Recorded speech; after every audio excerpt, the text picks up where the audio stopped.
Hi everyone, welcome to our channel. कैसे हैं आप सभी। टर्म इंश्योरेंस होता है कम प्रीमियम देकर एक बड़े अमाउंट से अपने आप को कवर करना। आज मैं आपको तीन बिगेस्ट रीजंस बताऊंगी कि क्यों हमें यंग एज पे टर्म इंश्योरेंस करा लेना चाहिए। वीडियो को एंड तक जरूर देखिएगा सो दैट आप कोई भी इंफॉर्मेशन मिस ना कर दें। बात करते हैं पहले ऐसे रीजन की कि किस लिए आपको टर्म पॉलिसी यंग एज में करा लेनी चाहिए, जो कि है प्रीमियम। सो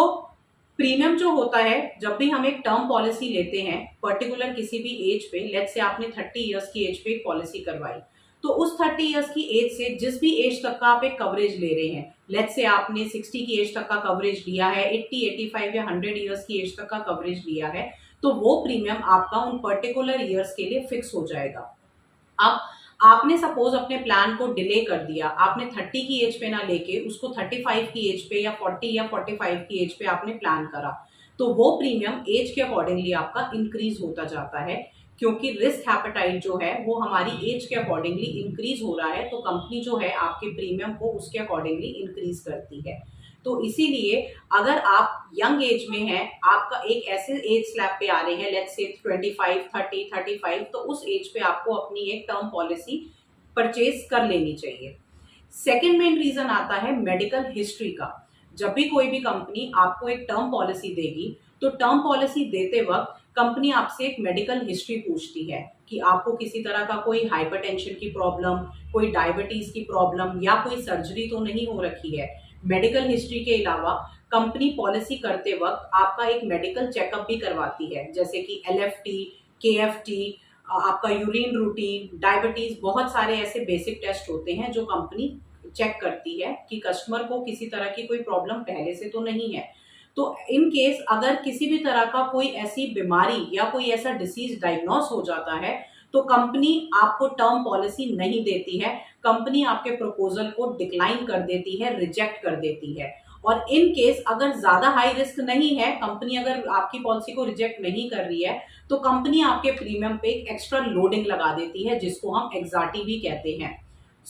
प्लान को ना डिले करते हुए अगर आपकी बॉडी में किसी भी तरह का करंट में कोई भी मेडिकल इश्यूज नहीं है, कुछ भी मेडिकल इशू आपका डायग्नोस नहीं हुआ है, तो टाइम रहते आपको एक टर्म पॉलिसी करा लेनी चाहिए, सो दैट आपको फ्यूचर में कभी रिग्रेट नहीं रहे कि जब मुझे इश्यूज नहीं थे तब मैंने टर्म पॉलिसी नहीं कराई, और आज जब मेरी बॉडी में कोई प्रॉब्लम डायग्नोस हो चुकी है तो अब मैं टर्म पॉलिसी नहीं करा सकता या नहीं करा सकता। Moving to the third reason, जो कि है इनकम क्राइटेरिया, यानी कि इनकम प्रूफ्स का। जब भी हम एक टर्म पॉलिसी को बाय करते हैं, तो हम अगर सैलरीड हैं तो उस केस में हमें सैलरी स्लिप अटैच करनी होती है, और अगर हम एक बिजनेस रन कर रहे हैं तो हमें ITR अटैच करनी होती है। हो सकता है कि करंट सिचुएशन में आप सोच रहे हैं कि मैं एक टर्म पॉलिसी करवाऊं, और आपके पास इनकम प्रूफ सफिशिएंट अवेलेबल है और आपको company term policy they they, but in case मान लीजिए अगर आप उसी प्लान को अपना डिले करते हैं फ्यूचर के लिए, और फ्यूचर में कुछ ऐसे सर्कमस्टांसेस या ऐसी सिचुएशन बन जाती है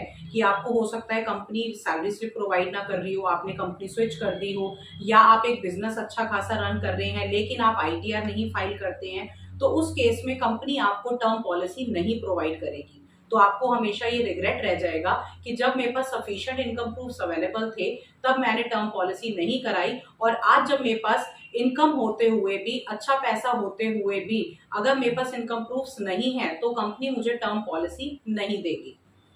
तो ये तीन बिगेस्ट रीजंस मैंने आपसे शेयर करे क्यों आपको यंग एज में एक टर्म इंश्योरेंस कराना चाहिए। पहला रीजन जो कि मैंने आपसे शेयर करा प्रीमियम का, दूसरा रीजन जो कि मैंने आपसे शेयर करा मेडिकल हिस्ट्री का, तीसरा एंड द लास्ट रीजन जो मैंने आपसे शेयर करा जो कि है इनकम क्राइटेरिया का। देखिए, मैं इस चीज को मानती हूँ कि टर्म इंश्योरेंस जो है वो एक इमोशनल सपोर्ट नहीं दे सकता फैमिली को, लेकिन एक फाइनेंशियल सपोर्ट जरूर देता है, क्योंकि जब भी एक फैमिली में एक अर्निंग पर्सन चला जाता है